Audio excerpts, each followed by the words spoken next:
అరుణాచల శివ అరుణాచల బాబా ఓంకారం భవ ఓంకారం భవ ఓంకారం భవ ఓం నమో బాబా మానస భజరే గురు శరణం దుస్తర భవ సాగర కరణం మానస భజరే గురు శరణం దుస్తర భవ సాగర కరణం గురు మహారాజ్ గురు జయ జయ సాయినాథ సద్గురు జయ జయ గురు మహారాజ్ గురు జయ జయ సత్య సాయినాథ సద్గురు జయ జయ ఓం నమ శివాయ ఓం నమ శివాయ శివాయ నమ ఓం నమ శివాయ ఓం నమ శివాయ ఓం నమ శివాయ శివాయ నమ శివ శివ అరుణాచల శివ అరుణాచల శివ అరుణ Shiva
Punjabi. The snaps is very the shorter version. Let's wait for another 10 minutes now. विघ्नोपशान्तये गुरवे सर्वलोकानां विषजे भवरोगिणां नित्ये सर्वविद्यानां दक्षिणामूर्तये नमः। अनुष्ठान निदानभूतस्य स्वस्ति श्री पराभवनाम संवत्सरस्य सृष्ट्यादि गत सौराब्दाः 198,85,127 కళ్యాది 5,127 శంకరాచార్యాబ్దాः 1237-38 విక్రమార్కాబ్దాः 2083 శాలివాహన శక గతాబ్దాः 1948 భారతదేశ స్వాతంత్ర్యాబ్ద 78 అందరికీ ఉగాది శుభాకాంక్షలు. మనము పరాభవనామ సంవత్సర ఉగాది, మనకి తెలుగులో Ugadi, there are two names, Ugadi and Ugadi. Then some people say like the Ugadi came from Ugadi, వికృతిగా వచ్చిందని చెప్తారు, కానీ రెండింటికి కూడా ఒక అర్థాన్ని చెప్పారు. ఇంతకుముందు నేను చెప్పినప్పుడు 195,58,85,127 ఒక సంఖ్య చెప్పారు. అది ఎక్కడి నుండి వచ్చింది అసలు? ఉగాది. ఉగాది అంటే ఉగము, అంటే మనకి నక్షత్ర కదలిక. ఉగ అంటే నక్షత్రం, అంటే ఈ మొత్తం కాస్మిక్ ఎనర్జీ అంతా అసలు ఎక్కడి నుండి స్టార్ట్ అయింది, నక్షత్ర గమనిక ఎక్కడి నుండి ప్రారంభమైందని మన ఋషులు, they are called seers, means they saw it. వాళ్ళు ధ్యానములో చూశారు ఎక్కడి నుండి స్టార్ట్ అయిందని. అంటే ఈ సృష్టి ప్రారంభమైంది ఇప్పుడు మనకి 2026 కాదు, ఇంతకుముందు చెప్పినటువంటి సంవత్సరాలు ఎలా వచ్చాయి. సో దీనికే మనకి అందుకోసమే సంవత్సరం గురించి తెలుసుకోమని చెప్పేసి చెప్పారు. సంవత్సరం అంటే మనకి కాలము, ఆ కాలాన్ని మనకి యుగములు అన్నారు. ఈ యుగమే ఇప్పుడు మనకి ప్రస్తుతం నడుస్తుంది కలియుగం. ఈ కలియుగము ఎన్ని సంవత్సరాలు ఉంటుంది అని అడిగారు. 4,32,000 సంవత్సరాలు కలియుగం మొత్తం అంట. ఇప్పుడు ఇటువంటి కలియుగానికి డబల్ ఉండేది మనకి ద్వాపర యుగం, అంటే 8,64,000. అంతకి మనకి 3 times ఉండేది మనకి త్రేతాయుగం. అంతకు అంటే 4 రెట్లు ఉండేది మనకి సత్యయుగం. మొత్తం కలిస్తే 4 యుగాలు కలిసి మనకి 10 అంతలు మనకి, అంటే కలియుగానికి 10 అంతలు, అంటే 43,20,000 సంవత్సరాలు. ఇది బ్రహ్మగారికి ఒక హాఫ్ డే. ఇలా బ్రహ్మగారు 100 సంవత్సరాలు జీవిస్తారు, అతనికి హాఫ్ డేనే అంత అయితే మొత్తం. అంటే అలాంటి బ్రహ్మలు ఎంతో మంది వెళ్ళారు అని చెప్పేసి మనకి చెప్పారు. అంటే ఎంతమంది బ్రహ్మలు వెళ్ళారయ్యా అంటే శివుని మెడలో ఎన్ని బుర్రెల మాలలు ఉన్నాయో అంతమంది బ్రహ్మలు వెళ్ళిపోయారంట. కాబట్టి మన సృష్టి జరిగింది ఎప్పటి నుండి అంటే అన్ని అని మన ఋషులు ధ్యానములో చూసి, అంటే కొన్ని కోట్ల సంవత్సరాల నుండి ఈ సృష్టి అంతా జరుగుతూ ఉన్నది. అందుకోసమే సంవత్సరాల గురించి తెలుసుకుంటే 32,000 సంవత్సరాలు. ఇంతకు ముందు నేను కలి అహర్గణ 1,18,72,653. సో మీకు అంటే ఇప్పట్లో ఏంటి కాదు, ఎందుకంటే మనకి అంటే ఎప్పటి నుండో, అంటే ద టైం మనకి ఇంగ్లీష్ సంవత్సరాల ప్రకారం వాళ్ళు చూడగలిగింది ఏంటంటే ఏడీలో మనకి 2026. అంతకు ముందు బీసీ అని చెప్పినా కూడా ఏంటంటే ఒక 5,000 సంవత్సరాలు అని చెప్పారు. కానీ మన ఋషులు ధ్యానములు, అందుకోసమే సీయర్స్ ఋషులు, వాళ్ళ ధ్యానములో చూసి చెప్పారు. దీన్ని బట్టి మన ఋషుల యొక్క జ్ఞానం ఏంటో, భారత అంటేనే భా అనగానే జ్ఞానము, ఆ జ్ఞానము మనకి ఆస్ట్రాలజీ, కాస్మిక్ నాలెడ్జ్ అంతా కూడా మన ఋషులు ఎప్పటి నుండో అందించారు. ఇది మనకి యుగాది రోజు తెలుసుకోవలసినటువంటి ముఖ్య విషయం. సంవత్సరం, ఈ సంవత్సరం పేరు మన వాళ్ళు పరాభవ నామ సంవత్సరం అని పెట్టారు. పరాభవ అంటే మనకి పైకి ఒక పేరు కనబడుతుంది. మన వేద జ్ఞానం అంతా కూడా ఎప్పుడు కూడా త్రై అంటారు. త్రై అంటే దెర్ ఆర్ 3 మీనింగ్స్ ఫర్ దిట్. అంటే పైకి కనబడే మీనింగ్ ఒకటి, లోపల అంతరార్థం ఒకటి ఉంటుంది, దానికి పరమార్థం ఒకటి ఉంటుంది. పరాభవ మనందరికీ తెలుసు ఏంటంటే అపజయం కలుగుతుందేమో. మనకి ఆ సంవత్సరాల పేర్లు జయ పరాభవ, అంటే జయము విజయము పరాభవం ఇవన్నీ కాలములో వస్తుంటాయి. అంటే మరి ఈ సంవత్సరం అంతా మనకు పరాభవమేనా, అందరికీ పరాభవం కలుగుతుందేమో అని మనకి ఒక శంక ఉంటుంది. వాళ్ళందరికీ దానికి అంతరార్థం చెప్పారు. పరాభవ అంటే ఓడిపోవడం అనే ఒకటి అర్థమే కాదు, పరభవ. పర అంటే మనకు పరమాత్మ అంటారు, అంటే శ్రేష్ఠ, అంటే అంతకన్నా ఇంకా గొప్పది లేదు అటువంటి వాడివి. కా భవ అంటే కమ్ము, అంటే అలాంటి శ్రేష్ఠుడివి కా. మనకి ఎప్పుడు కూడా డిఫీట్ ఎప్పుడు కూడా ఎందుకోసం అంటే మీకు ఇంకా బాగా కమ్మని చెప్పేసి మనకి చెప్తుంది. ఎప్పుడు అపజయం వచ్చినా కూడా ఈ ఆలోచన మీరు పెట్టుకోండి అని చెప్పేది మనకి పరాభవ నామ సంవత్సరం. శ్రేష్ఠుడవి కా, పర అంటే శ్రేష్ఠత్వము, భవ అంటే కమ్ము, అంటే శ్రేష్ఠుడవి కా. ఒకసారి అపజయం వచ్చినప్పుడు మీకు అలాంటి ఆలోచన, మనకందరికి అలాంటి ఆలోచన రావాలని ఋషులు ఇలాంటి పేర్లు పెట్టారు. మరి ఎలా అవుతాయ్యా, ఎలా శ్రేష్ఠుడని కావాలి, అందుకోసమే మనకి పరమార్థము చెప్పారు. పర అంటే పరమాత్మ, పరమేశ్వరుడు. వారు భవానీదేవి, భవ అంటే పార్వతీ పరమేశ్వరు, అంటే ఆ అమ్మవారిని అయ్యవారిని పట్టుకొని మనం అమ్మయ్య అనుకోవాలని చెప్పేసి చెప్పారు. పరాభవ అంటే పార్వతీ పరమేశ్వరులు. వాగర్ధ వివ సంపృక్తౌ వాగర్ధ ప్రతిపత్తయే జగత పితరౌ వందే పార్వతీ పరమేశ్వరం. పార్వతీ పరమేశ్వరులైన రమ నారాయణులైన ధర్మము భగవంతుడు ఒక్కటే, అంటే మనకి బ్రహ్మమైన పరబ్రహ్మమైన భగవంతుడైన ఒకటే అని మనకి భాగవతము చెప్తుంది. అలా ఉగాది రోజు మనము అంటే ఈ కాలం ఎప్పటి నుండో వస్తుంది కాబట్టి కాలములో జయాపజయాలు ఉంటాయి కాబట్టి ఆ జయాపజయాలకు అతీతమైనటువంటి ఒక తత్వం ఉంది, అది పరమాత్మ తత్వము. దాన్ని పట్టుకోవాలని మనకి ఋషులు ఈ జ్ఞానాన్ని మనకు అందించారు.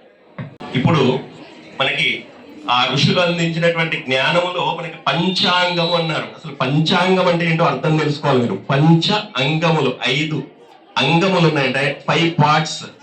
దానికే మన వాళ్ళు ఏమని చెప్పారంటే తిథి వార నక్షత్ర యోగ కరణములు అని చెప్పేసి 5 చెప్పారు. ప్రతి రోజు కూడా మనం సంకల్పంలో ఈ 5 చదువుకోవాలని చెప్పేసి పెద్దలు చెప్పారు. సరే 5 ప్రతిరోజు చదవడానికి వీలు లేకున్నా ఉగాది రోజు వీటిని గుర్తు చేసుకోవాలని చెప్పారు. తిథి ఒకసారి గుర్తు చేసుకుంటే తిథి మనం ఎప్పుడైతే తెలుసుకుంటామో శ్రేయమాప్నోతి, సంపదలు కలుగుతాయని చెప్పారు. ఈ రోజు తిథి ఏంటి, చైత్ర శుద్ధ పాఠ్యం. ఇలా తిథిని మనం గుర్తు పెట్టుకోవాలి.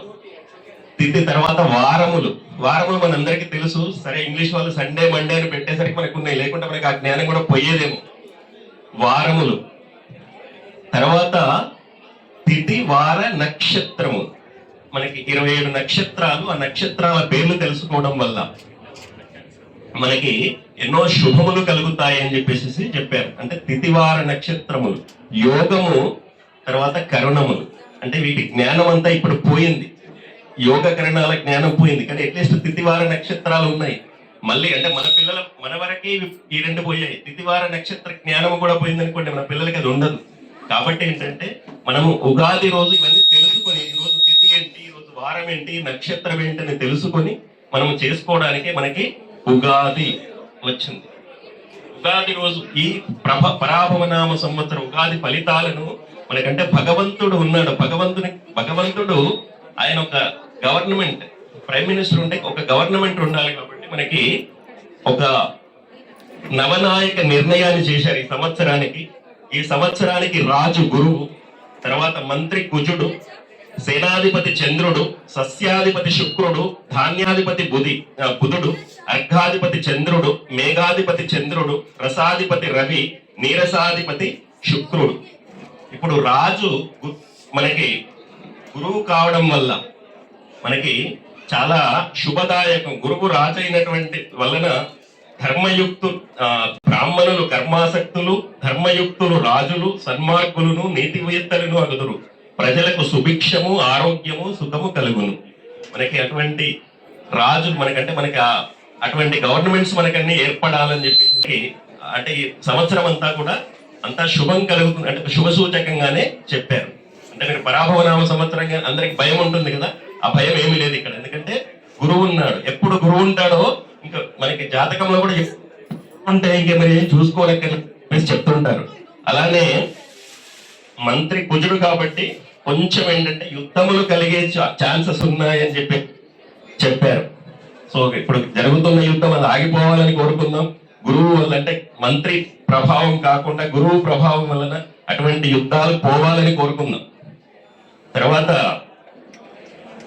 చంద్రుడు సేనాధిపతి కావడం వల్ల మిక్కిలి వర్షాలు కురుస్తాయి, మిక్కిలి జనములు రోగములు లేని వారై మిక్కిలి సుఖము కలిగి ఉంటారు అని చెప్పారు. సస్య అధిపతత్వ ఫలము. తర్వాత బుధుడు ధాన్యాధిపతి కావడం వల్ల వాయు పీడిత మేఘములు కలిగి రాజులందరూ భయవంతులగుతారని చెప్పారు. తర్వాత చంద్రుడు అర్ఘాధిపతి కావడం వల్ల పంటలు బాగా పండుతాయి. తర్వాత శుక్రుడు నీరసాధిపతి కావడం వల్ల బంగారము, ముత్యము, వస్త్రముల ధర పెరుగుతుంది అని చెప్పారు. రాశి ఫలితాలను చెప్పారు. మేషం 11, 5, 2, 4. వృషభం అంటే ఆదాయము, వ్యయము, రాజపూజ్యం, అవమానం. వృషభము 5, 14, 5, 4. మిథునం 8, 11, 1, 7. కర్కాటకం 2, 11, 4, 7. సింహం 5, 5, 7, 7. కన్య 8, 11, 3, 3. తుల 5, 14, 6, 3. వృశ్చికం 11, 5, 2, 6. ధనస్సు 14, 11, 5, 6. మకరం 2, 8, 1, 2. కుంభం 2, 8, 4, 2. మీనం 14, 11, 7, 2. ఇది రాశి ఫలితాలు. రాశి ఫలితాలు అని చెప్పి లోకాన్ని చెప్పారు. అంటే రోగ అరోగౌ, పుణ్య పాపౌ, లాభాలాభౌ, జయాజయౌ, సుఖ దుఃఖే వృద్ధి వాదాయ వ్యసంగిక. అంటే ఈ లాభాలాభాలు వీటన్నింటి గురించి కన్నా మీకు ఏంటంటే మన బుద్ధి బాగుంది అనుకోండి. అందుకోసమే గురుని బుద్ధి బాగుంటే మనకి దాన్ని చక్కగా మనం ఉపయోగించుకుంటుంది. కాలాన్ని అంటే టైం మేనేజ్మెంట్ మనకి ఉగాది మెసేజ్ అంతే. సో ఇది దీంతో ఇక్కడ సమయభావం వల్ల ఇక్కడికి నేను పంచాంగ పఠనాన్ని పూర్తి చేస్తున్నాను.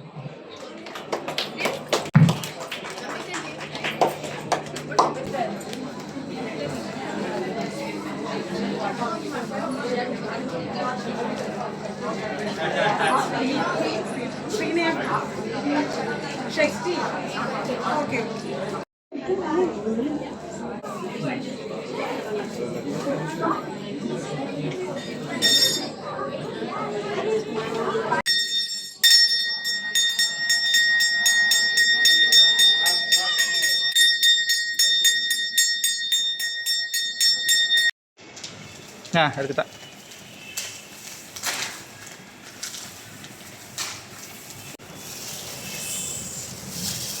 இது பேரு పచ్చడి, ఉగాది పచ్చడి.